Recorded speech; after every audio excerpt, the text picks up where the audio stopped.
Right now, your eyes are lying to you. Yeah, they absolutely are. It's one of the great illusions of human anatomy. It really is. Like if we were to strip away the soft tissue and just look at the raw, bony architecture of your skull, we would see that your eye sockets don't point straight ahead. No, they don't. They actually point outward, diverging away from the midline. Right. So from a purely structural standpoint, you are built to look at the world like a pigeon, Mm. taking in two entirely separate, diverging fields of view. Exactly. But for you, the listener, sitting there right now, you experience a single, seamlessly fused, straight ahead reality.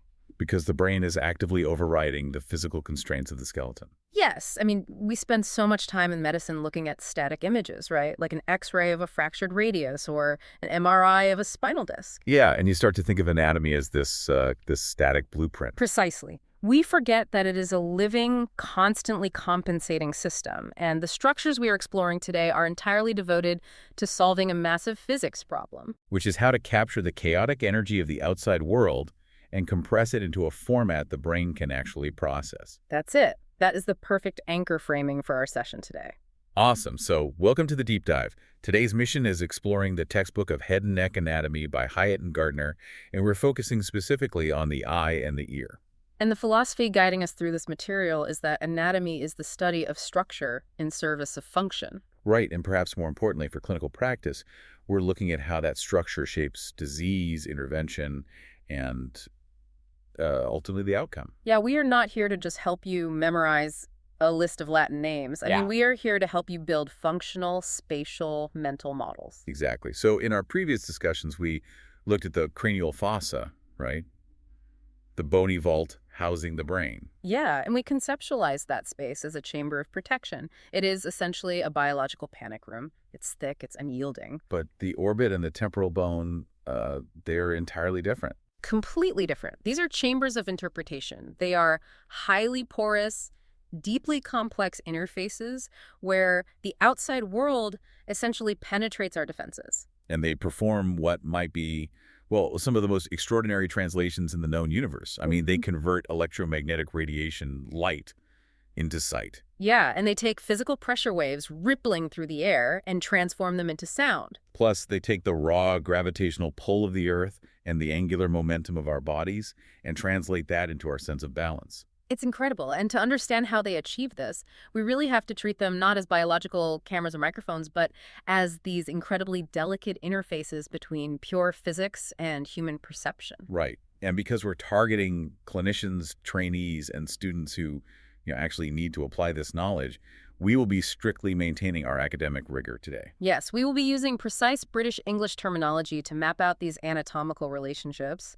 And we'll begin with the flawed housing unit itself. Okay, let's start building that mental model of the orbit. We established that the bony sockets diverge, but let's look at the actual construction of this cavity. Yeah, it's often described as a cone, but that feels a bit too simple to me. Right, because a perfectly symmetrical cone would imply a really simple developmental origin. But this space is pieced together from 7 distinct bones. 7 bones, yeah. It resembles a complicated piece of architectural scaffolding more than anything. It's really much closer to a 4-sided flattened pyramid than a true cone. Okay, a flattened pyramid, so the apex points backwards, right, deep into the skull. Exactly. And the wide base opens out onto the superior face. So if we build this space functionally, the roof is formed primarily by the frontal bone. And that separates the eye from the frontal lobe of the brain. Yes. Then the floor is the maxilla, which is the upper jawbone. The lateral wall, so the outside edge, is the thick zygomatic bone. Right, your cheekbone. Right. And then the medial wall, the one closest to the nose, involves the incredibly delicate ethmoid bone, along with the lacrimal bone.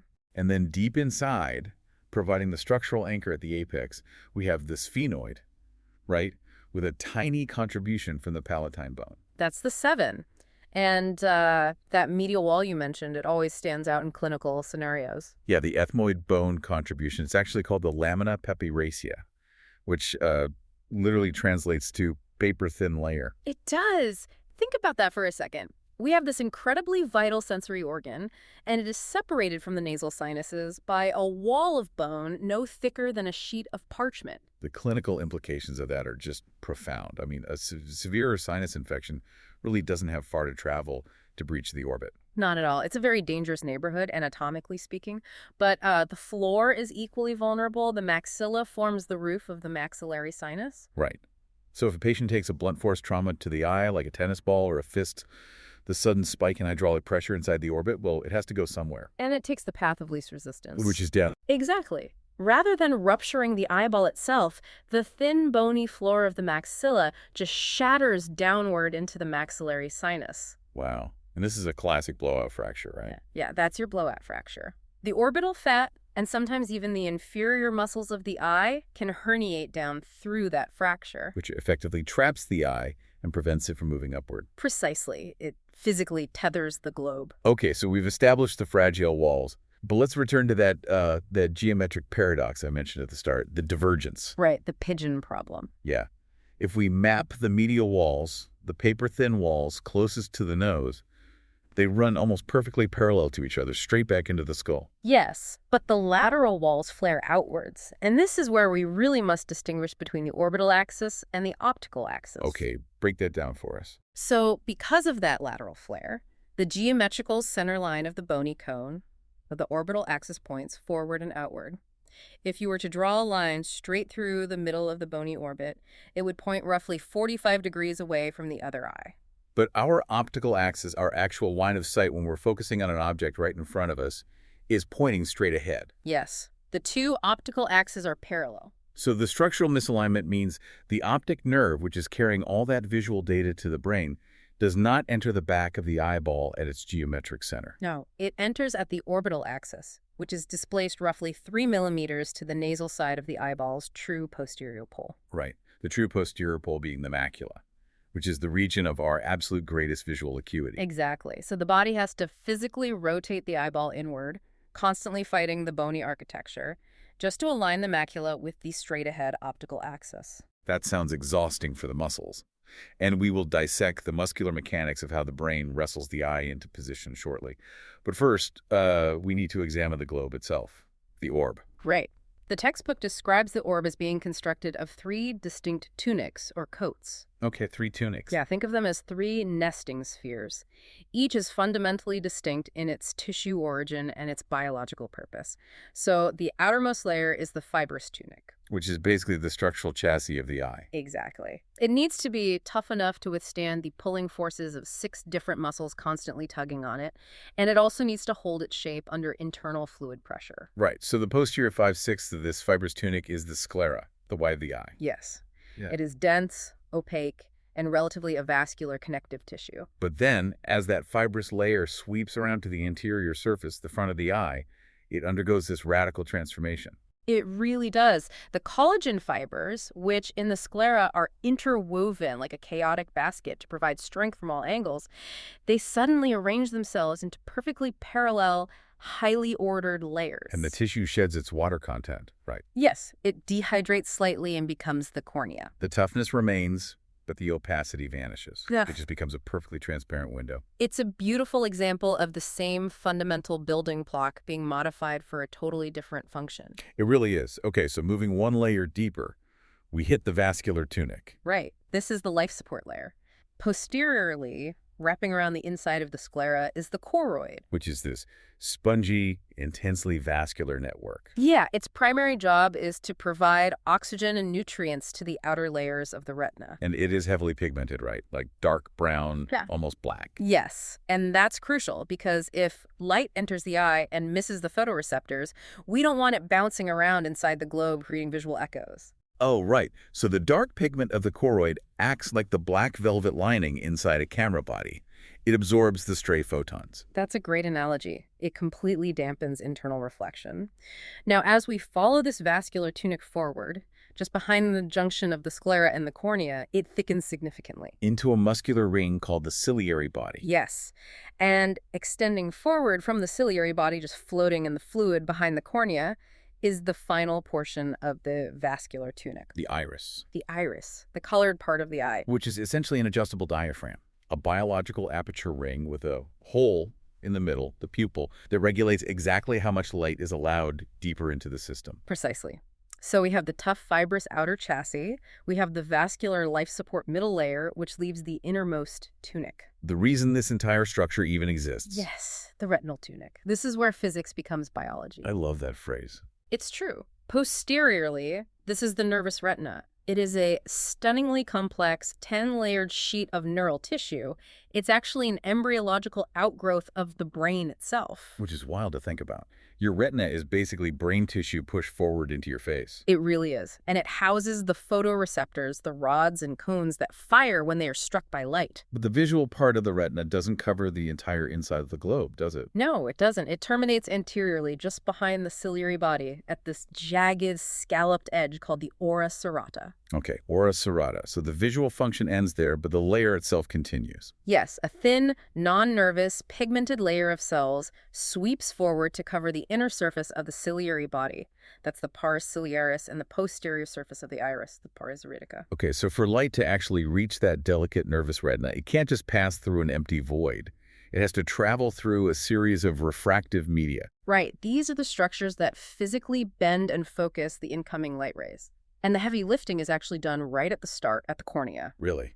Not the lens. Not the lens. Yeah. Because the difference in density between the outside air and the dense tissue of the cornea is so extreme, the cornea acts as the primary fixed lens of the eye. It bends the light significantly. Wow, okay, so once it's through the cornea, the light enters the anterior chamber, which is filled with aqueous humor. Yes, a clear, watery fluid that nourishes the avascular cornea and lens. Right, since they don't have blood vessels, they need that fluid to survive. Yeah. So the light passes through the pupil, baiting the crystalline lens. And the lens is our adjustable focus. Exactly. Unlike the rigid cornea, the lens is a biconvex, highly elastic disc. It can physically change its curvature to fine-tune the focal point, pulling nearby objects into sharp relief. And behind the lens lies the massive posterior segment of the eye, filled with the vitreous body. Yes. This is a transparent, semi-gelatinous mass. It's primarily water and a fine network of collagen and hyaluronic acid. So it's optically clear, but physically substantial, like a clear gel. Exactly. It maintains the spherical shape of the orb, and crucially, it physically presses the nervous retina flat against the choroid. We'll definitely come back to why that's important clinically later. But the path of a photon, then, is a journey through changing densities. Yeah, through the parallel collagen of the cornea, the watery aqueous humor, the crystalline proteins of the lens, the gelatinous vitreous body, before finally striking the 10-layered retina. We have an incredibly sophisticated optical instrument.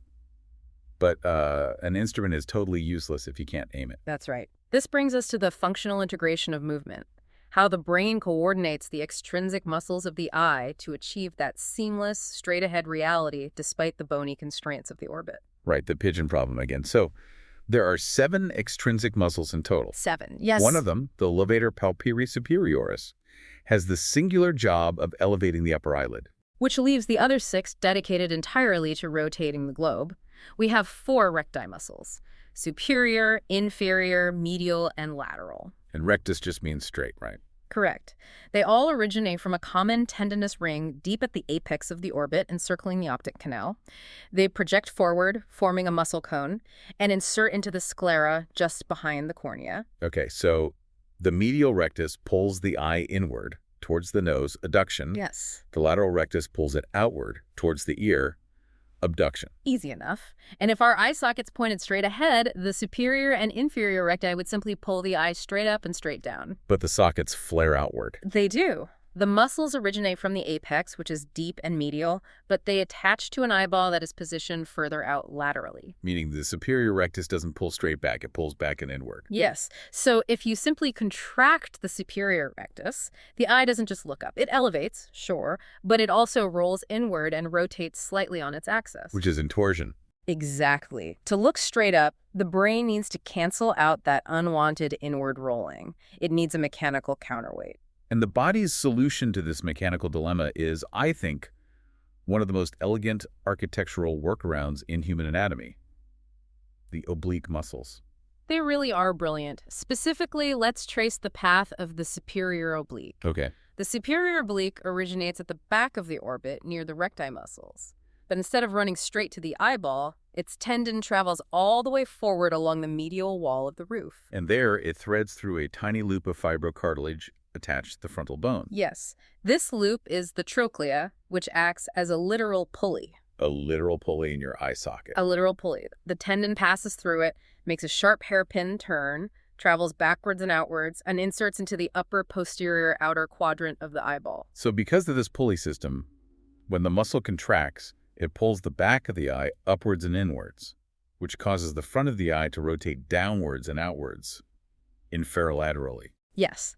And that precise downward and outward rotation perfectly neutralizes the unwanted inward rolling caused by the superior rectus. That is just incredible engineering. It is. And when the brain wants to look straight down, it uses the inferior rectus. But that muscle also has an unwanted inward pull, so the brain fires the inferior oblique. The inferior oblique arises from the floor of the orbit near the front and runs diagonally backwards and outwards beneath the eye. Right. And when it contracts, it pulls the eye upwards and outwards superlaterally. It is the perfect counterbalance. We have this exquisite tension of forces, right? Like an orchestra of muscle vectors, just to hold the eye steady.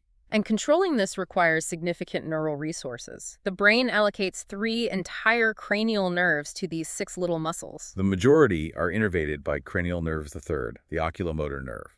That's the superior rectus, inferior rectus, medial rectus, and the inferior oblique. But the 2 muscles with the most highly specialized corrective functions get their own dedicated wiring. Right. The lateral rectus, whose sole job is to fight the dominant medial pull of the other muscles and abduct the eye, is innervated by cranial nerve T6, the abducent nerve. The name tells you exactly what it does. It abducts. And the superior oblique, the muscle relying on the cartilaginous pulley, is innervated by cranial nerve 4, the trochlear nerve. Again, named directly for the trochlea it utilizes. So we can aim the camera perfectly, but we also have to pull focus and adjust the aperture. This requires an entirely different system of muscles. Yes. While the extrinsic aiming muscles are voluntary skeletal muscle, controlled consciously by the somatic nervous system, the intrinsic focusing muscles are smooth muscle. So they operate entirely below the level of conscious thought driven by the autonomic nervous system. Exactly. The ciliary muscle is the primary engine of accommodation. That's our ability to shift focus to near objects. It's a ring of smooth muscle located within the ciliary body. And it's connected to the lens by a web of delicate radial suspensory ligaments, sometimes called zonular fibers. Right. Now, the mechanics of this are initially counterintuitive. How so? Well, when you want to focus on something close up, say reading a book, the ciliary muscle contracts. But contracting this sphincter-like muscle makes the ring smaller. Wait, so it gets smaller, which means it moves the ciliary body closer to the lens. Exactly.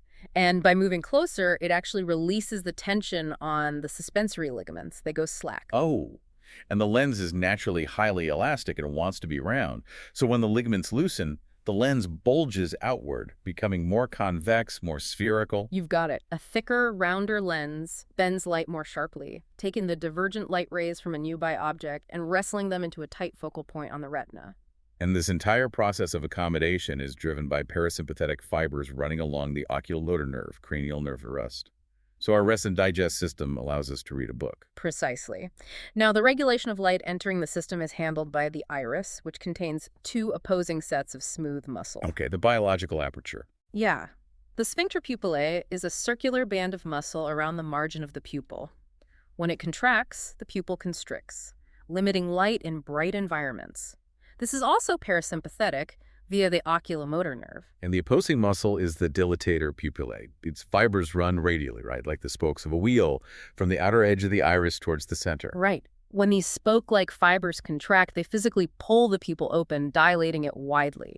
And this action is driven by the sympathetic nervous system, the fight-or-flight response. And the neural pathway for this is astonishingly long. The signal originates in the hypothalamus, travels down the brainstem into the cervical spinal cord, exits, and climbs all the way back up the neck via the superior cervical ganglion just to reach the eye. That's a massive detour. Why so long? Because the body requires maximum visual input when assessing a threat in the dark.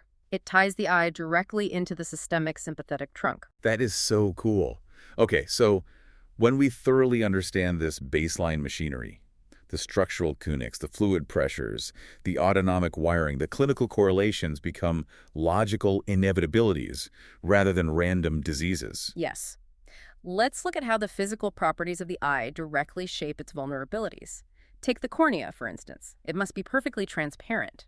And the evolutionary trade-off for that transparency is avascularity. Exactly. If the cornea had a blood supply, we would be looking through a dense red web of capillaries. So it relies entirely on diffusion from the aqueous humor behind it and the tears in front of it. Right. And because it lacks a direct blood supply, its healing capacity is altered. A superficial scratch on the epithelial layer heals remarkably fast. But deeper trauma that scars the ordered collagen layers creates permanent opacity.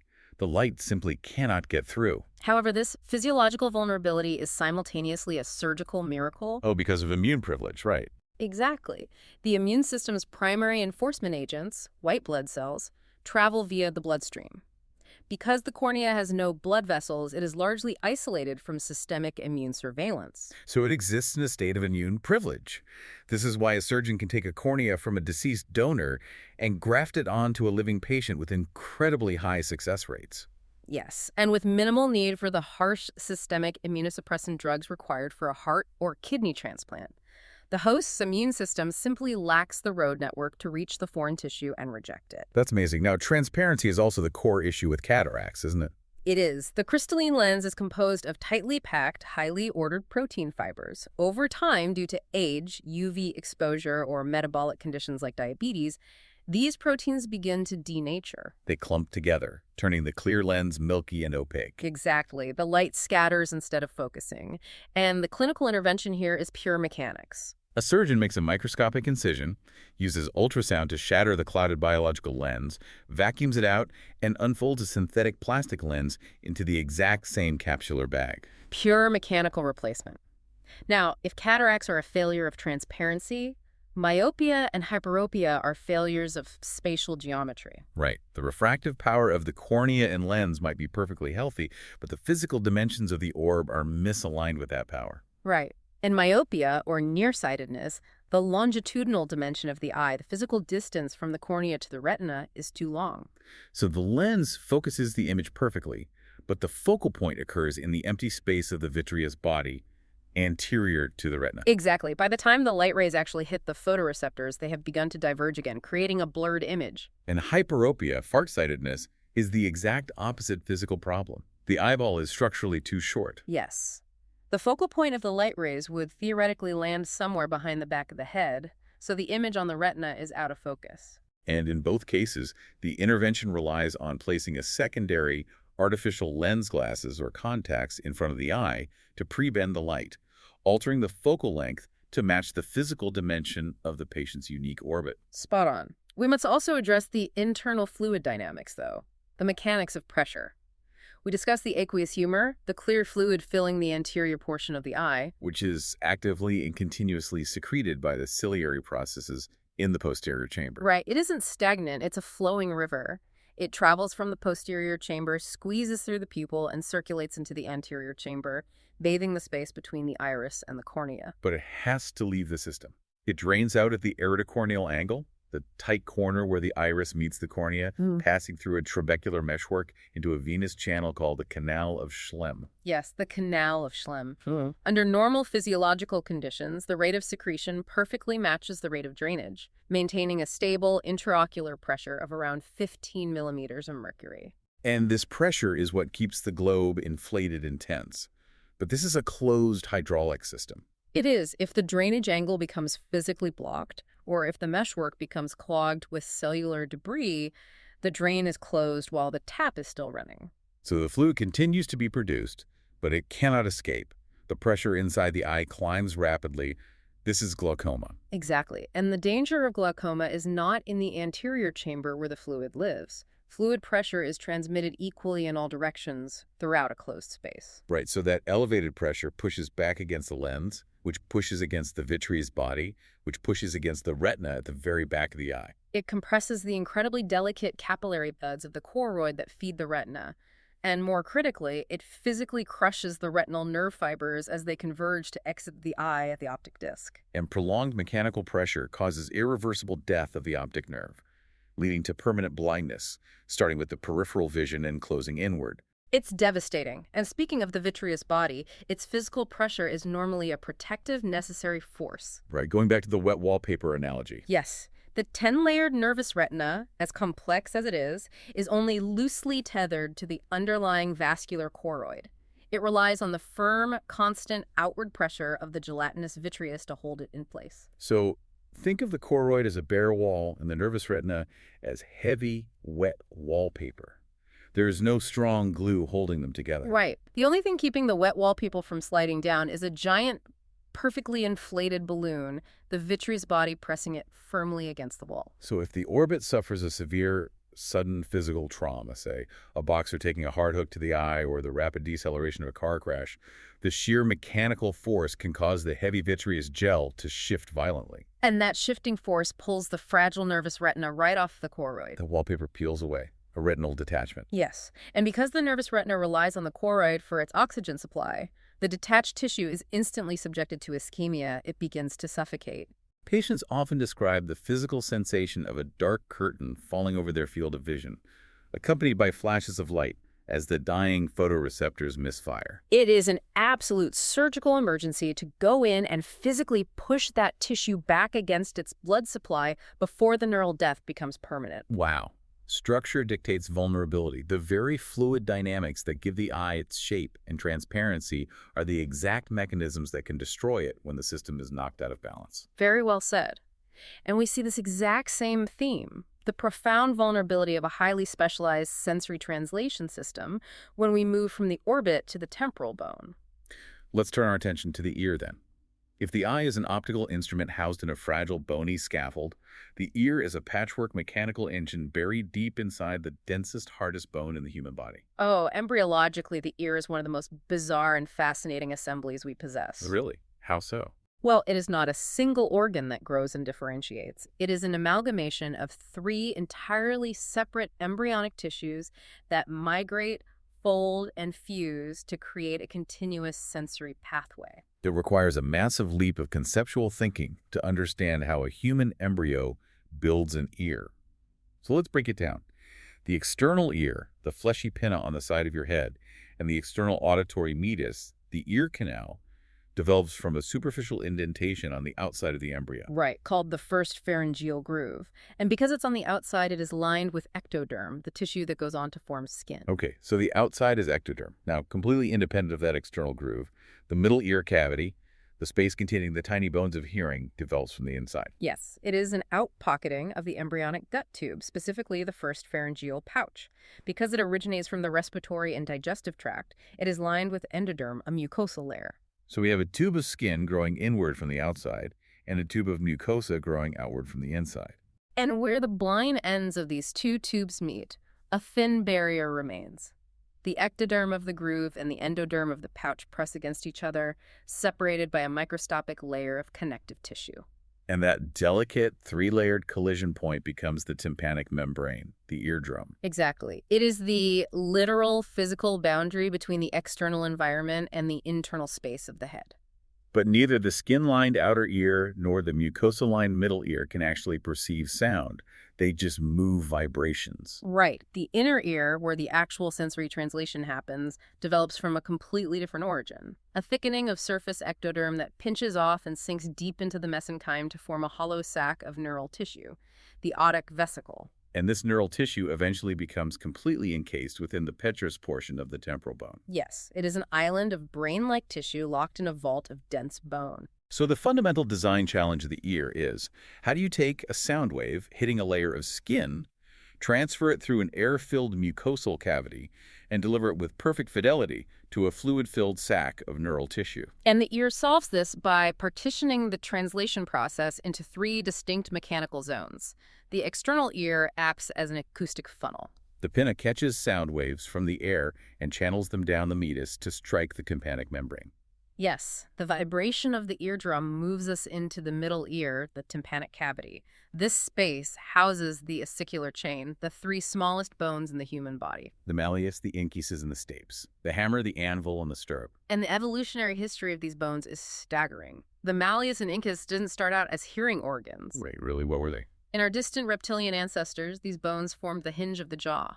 As mammals evolved, the jaw joint shifted to a different bone, and these tiny, highly sensitive joint structures were repurposed, dragged upwards into the skull to become an acoustic amplification system. That is wild. Repurposed jawbones. And amplification is absolutely necessary because of the problem of acoustic impedance, right? Yes, sound waves travel easily through the thin air of the middle ear, but the inner ear is filled with dense fluid. If sound waves traveling in air strike a fluid boundary directly, almost 99% of the acoustic energy simply bounces off the surface. Right. Think of trying to listen to someone talking while you are underwater. The sound is completely muffled. Exactly. To overcome that physical barrier, the middle ear acts as a mechanical transformer. The malleus is physically attached to the tympanic membrane. When the eardrum vibrates, the malleus moves, acting as a lever to pull the incus, which in turn acts on the stapes. And the footplate of the stapes sits exactly within a tiny opening in the bony wall of the inner ear called the fenestra vestibuli, or the oval window. The genius of the design lies in surface area. The tympanic membrane is relatively large, collecting a wide area of low-pressure acoustic energy. The ossicular chain takes that collected force and focuses it entirely onto the footplate of the stapes at the oval window, which is roughly 20 times smaller in surface area. Yes, it's the physical principle of a stiletto heel compared to a snowshoe. You take the exact same amount of force, concentrate it onto a tiny point, and the pressure generated at that point is massive. So the middle ear provides a roughly 20-fold mechanical advantage, forcefully driving the vibration into the dense fluid of the inner ear. But an amplifier that powerful is dangerous. If you are exposed to a sudden, deafening noise, a gunshot, an explosion, or even just a very loud concert, that 20-fold amplification could physically shatter the delicate membranes of the inner ear. Yikes. So to protect the system, the body utilizes two microscopic muscles, the tensor tympani and the stapedius. Yes, the tensor tympani attaches directly to the handle of the malleus. The stapedius attaches to the neck of the stapes. When a dangerous volume of sound hits the ear, a reflex arc triggers these muscles to instantly contract. They act as an automatic emergency brake. Exactly. By contracting simultaneously, they dramatically stiffen the entire ossicular chain.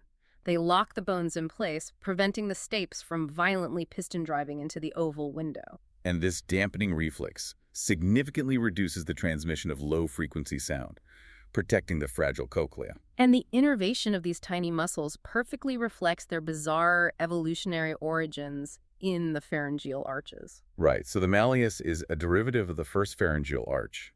Therefore, its protective muscle, the tensor tympani, is innervated by the cranial nerve responsible for the first arch, cranial nerve phi, the trigeminal nerve. Yes.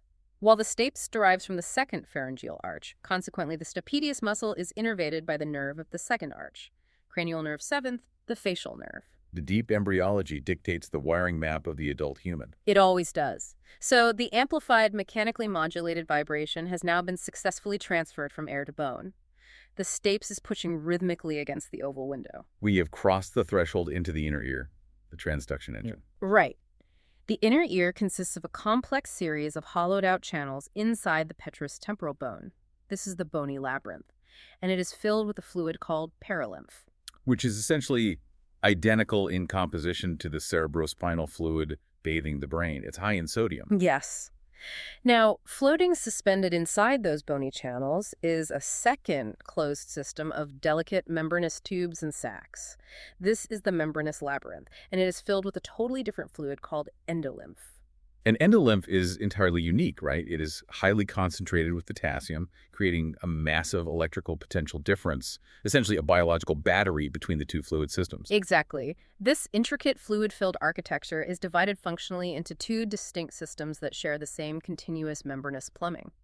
The posterior part is the vestibular apparatus, responsible for our sense of balance. And the anterior part is the cochlea, responsible for hearing. Let's examine the vestibular system first. It has two main components. The central vestibule houses two tiny sacs, the utricle and the saccule.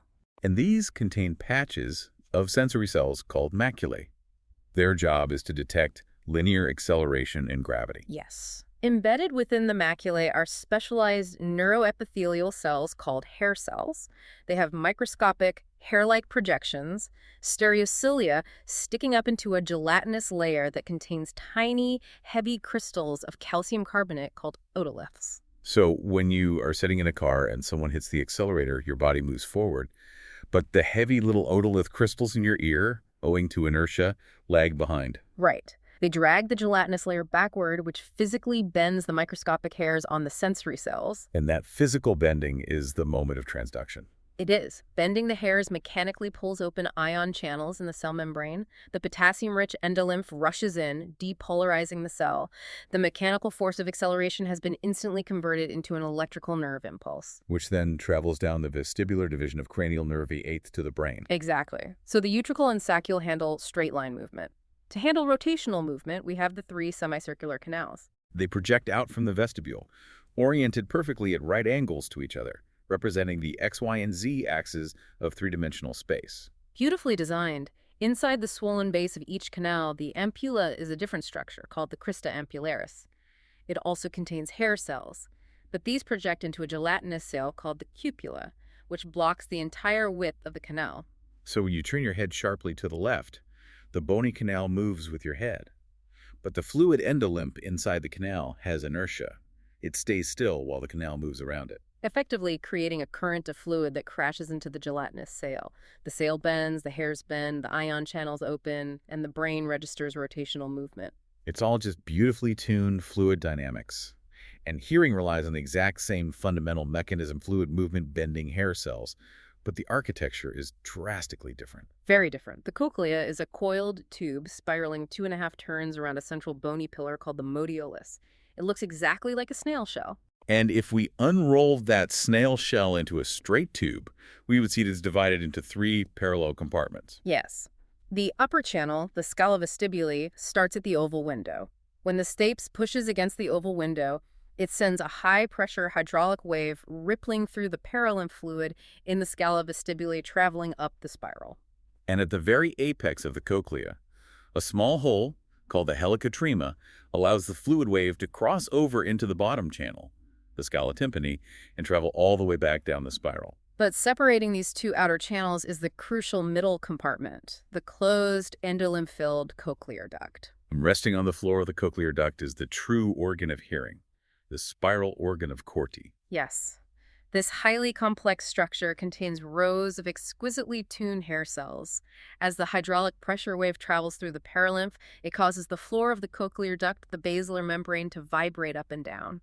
This vibration physically pushes the hair cells of the organ of Corti against a rigid membrane suspended above them, the tectorial membrane. The hairs bend, the ion channels open, and the cochlear division of cranial nerves 8 fires an electrical signal representing sound.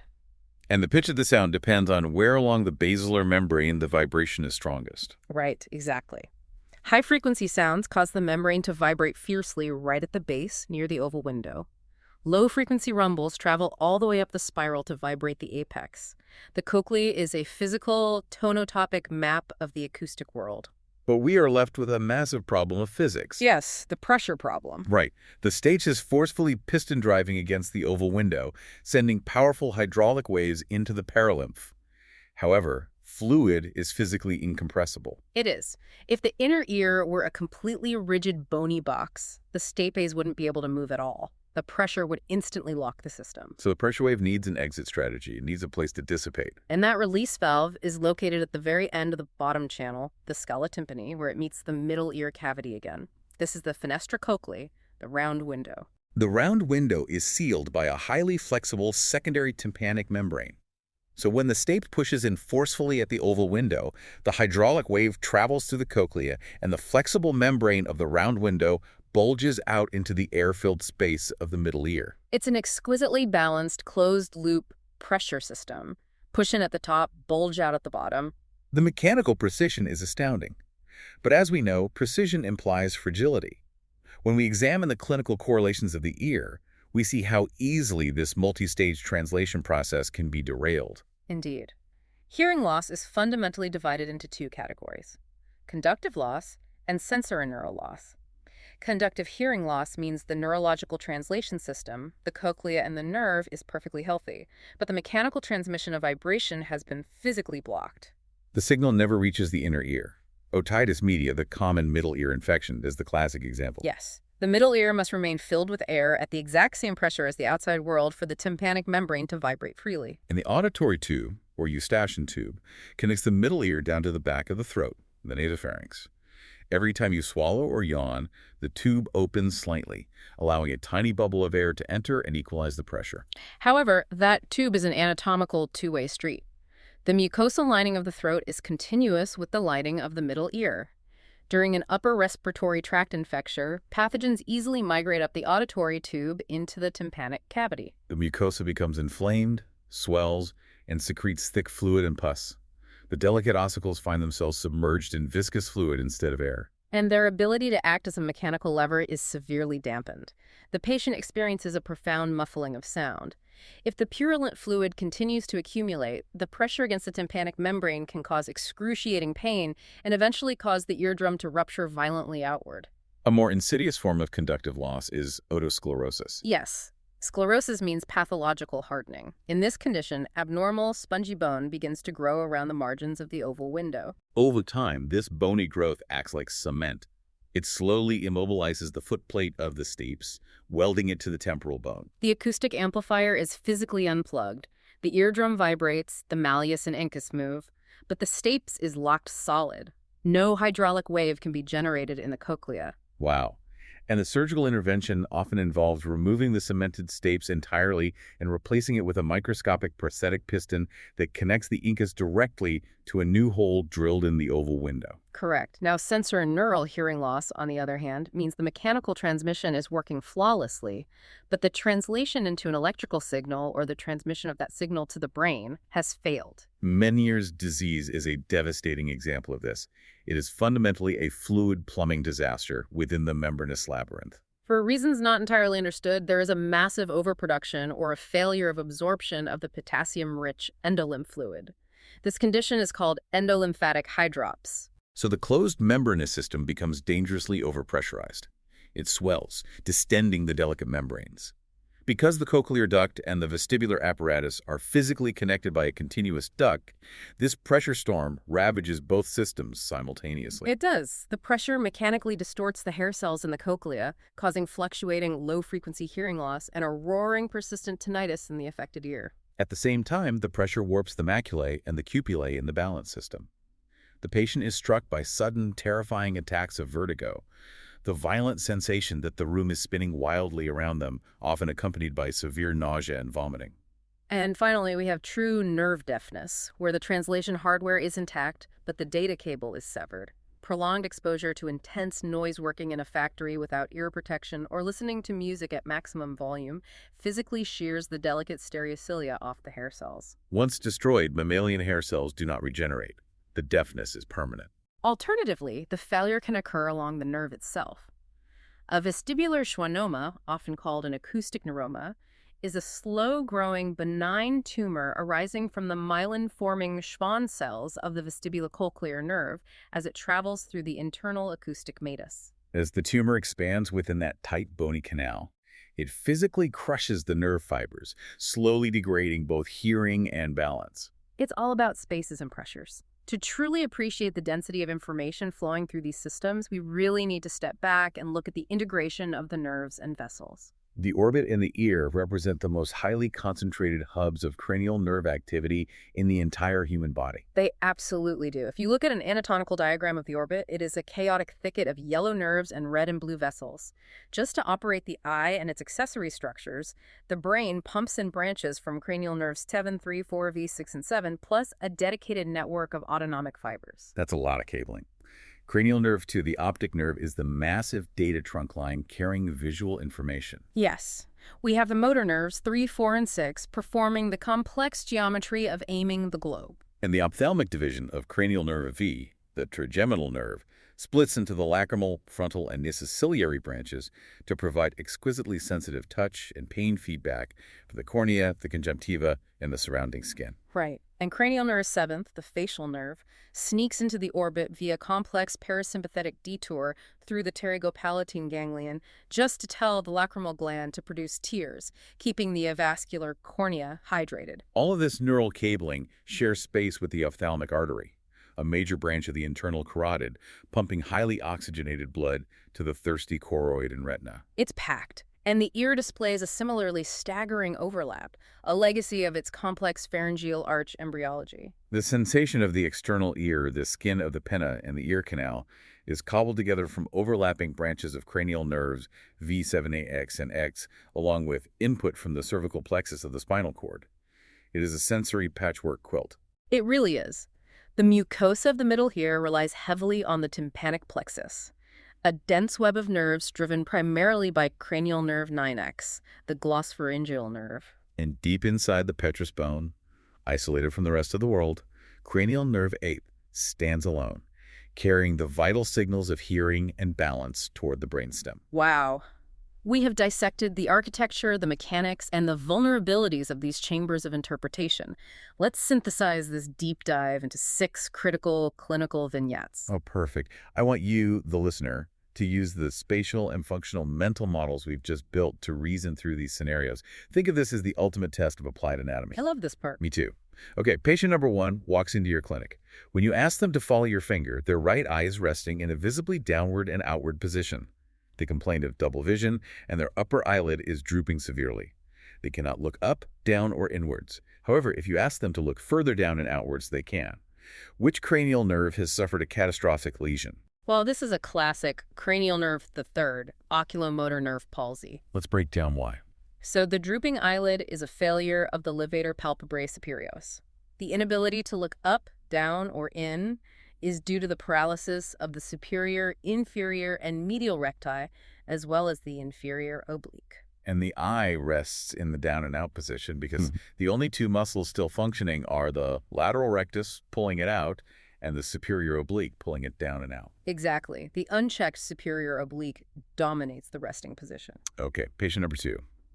A trauma surgeon is operating on a patient who suffered a massive skull fracture involving the petrous portion of the temporal bone. The surgical notes indicate that the flexible membrane separating the basal turn of the cochlea from the middle ear cavity was shredded by bone fragments. What specific functional failure will this patient experience? They will suffer profound sensorineural hearing loss because they have lost the round window, the fenestra cochleae. Because fluid is incompressible. Exactly. Without the flexible membrane of the round window to bulge outward and dissipate the hydraulic pressure, the stapes cannot push a pressure wave through the perilymph. The organ of Corti cannot vibrate. The system is hydrostatically locked. Spot on. Patient number 3. A 65-year-old presents to the emergency room with severe throbbing eye pain, a rock-hard eyeball upon palpation, and rapidly degrading peripheral vision. An anatomical bottleneck has occurred at the iridocorneal angle. What exact structure has failed? The canal of Schlemm, or the trabecular meshwork leading into it, is blocked. This is acute angle closure glaucoma. So the ciliary processes continue to actively secrete aqueous humor into the posterior chamber, but the fluid cannot drain back into the venous system. Right. The rapidly rising intraocular pressure is transmitted backward, physically crushing the optic nerve fibers against the rigid sclera at the back of the eye. Perfect. Patient number 4. A patient complains that normal, everyday sounds are painfully unbearably loud, a condition called hyperacusis. An MRI reveals a small tumor compressing a cranial nerve right at the level of the stylomastoid foramen. Which muscle has been paralyzed and by which nerve? The stapedius muscle has been paralyzed due to a lesion on cranial nerve 7th, the facial nerve. And the stapedius is our automatic volume limiter. Yes. By locking the stapes in place during loud noises, it dampens the 20-fold amplification of the middle ear. Without that protective reflex, the full, unmitigated mechanical force of the acicula chain drives violently into the cochlea, turning normal sounds into painful acoustic trauma. Patient number 5. An amateur boxer takes a devastating, unprotected hook directly to the right orbit. A day later, he describes a dark curtain slowly falling over his right field of vision. A physical separation has occurred inside the posterior segment of his eye. What 2 layers have sheared apart? The 10-layered nervous retina has physically peeled away from the underlying vascular choroid. This is a retinal detachment. Because they are only loosely held together by the hydrostatic pressure of the vitreous body, the sudden sheer force of the punch overcame that pressure. Exactly. The nervous retina is now separated from its choroidal blood supply and is actively undergoing ischemic death, hence the falling dark curtain. And our final patient, number 6. A 40-year-old patient experiences recurring, terrifying episodes where the room spins violently, accompanied by severe nausea, a roaring tinnitus in their left ear, and a noticeable drop in their hearing capability during the attack. The pathology is driven by an excess of potassium-rich fluid. What anatomical space is expanding under pressure? The membranous labyrinth. This is the hallmark presentation of Meniere's disease, driven by endolymphatic hydrop. And because the endolymph is a continuous closed system, the dangerous buildup of pressure simultaneously distorts the hair cells in the cochlear duct, causing the hearing loss and tinnitus, and the hair cells in the semicircular canals and vestibule, triggering the violent vertigo. The entire sensory apparatus is drowning in its own fluid. If you reasoned your way through those clinical vignettes, you have successfully transitioned from memorizing isolated anatomical facts to wielding a dynamic, predictive mental model of the human head. You understand the profound implications of structure in service of function. The mechanics of the eye and the ear are triumphs of biological engineering, but they are entirely dependent on the physical integrity of their anatomical housing. We have spent the last hour meticulously detailing the hardware. The lenses, the pulleys, the levers, the fluid dynamics. We understand how the eye takes light and turns it into a spark, and how the ear takes vibration and turns it into a spark. But I want to leave you, the listener, with a final, slightly unsettling thought to mull over. Oh, I know where this is going. The hardware we just discussed is fundamentally flawed. Your eyes are pointing outward. The image that the lens projects onto your retina is upside down and backward. The fluid in your ears sloshes around with every footstep. The raw data being pumped along cranial nerve 2 and cranial nerve 8 is chaotic, inverted, mismatched, and noisy. A mess. Yet right now, you are experiencing a perfectly stable, upright, sharply focused, flawlessly integrated reality. The anatomy we've discussed today is just the instrument. The brain software, the invisible algorithms that stitch that broken data into consciousness, is the true final frontier of this mystery. It is the ultimate chamber of interpretation. The hardware only exists to feed the void. Thank you for joining us on this deep dive. We highly encourage you to keep reading alongside the textbook, building those mental models layer by layer. Until next time, here are the details of this episode. Eye and ear, the instruments of perception. Byline. Where light becomes vision and vibration becomes meaning, the body's most delicate translators of the external world. Episode description. If the cranial fossa was a chamber of protection, this chapter is a chamber of interpretation. Here, the body performs one of its most extraordinary feats. Here, the body performs one of its most extraordinary feats. It converts light into sight. Here, the body performs one of its most extraordinary feats. It transforms vibration into sound. Here, the body performs one of its most extraordinary feats. It translates motion into balance. Here, the body performs one of its most extraordinary feats. The eye and ear are not simply organs. Here, the body performs one of its most extraordinary feats. They are interfaces between physics and perception. Here, the body performs one of its most extraordinary feats. Key takeaways. Here, the body performs one of its most extraordinary feats. The eye converts light into neural signals via layered structures. Here, the body performs one of its most extraordinary feats. The retina is the true sensory surface of vision. Here, the body performs one of its most extraordinary feats. Eye movement is coordinated by CN, third, 4, and 6. Here, the body performs one of its most extraordinary feats. The ear converts vibration into sound and motion into balance. Here, the body performs one of its most extraordinary feats. The middle ear amplifies sound, the inner ear transduces it. Here, the body performs one of its most extraordinary feats. Fluid movement in the inner ear is central to function. Here, the body performs one of its most extraordinary feats. Cranial nerve 8 carries both hearing and balance.